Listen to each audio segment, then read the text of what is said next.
Later, that investigation into the shooting is over. The FBI released its final report today outlining the events leading up to that night, as well as the shooter's possible motive. 2 News reporter Riley Phillips is live in the Oregon District to break down the report and what survivors say about the findings. Riley. The FBI believes mental health issues was one of the main contributors to the shooting, but survivors tell me they still have a lot of questions. Dion Green relives that night on 5th Street.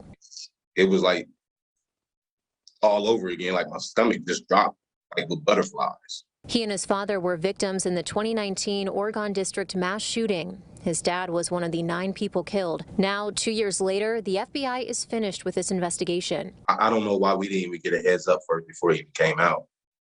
My heart dropped right when somebody just told me that, like, huh? Even though I know the situation, he's gone, but actually hear that it's over with and this and that, it made my stomach turn, kind of gut wrenching. The 2-page report claims the shooter, Connor Betts, was solely responsible for the attack. Investigators believe Betts was fascinated with mass shootings and mass violence. They also discovered he struggled with mental health issues for at least a decade. They believe those factors were the driving forces behind Betts' decision to carry out the attack. The FBI commends the work done by investigators, saying, "From the start, this has been a thorough and deliberate investigation." Dayton Interim Police Chief Matt Carper also released a statement saying, quote, "We are grateful to the numerous local, state, and federal agencies, both law enforcement and victim services related, that answered the call and helped during our time of need." But Green says he's not satisfied. He believes more questions need to be answered before he can find closure. I want to know everything.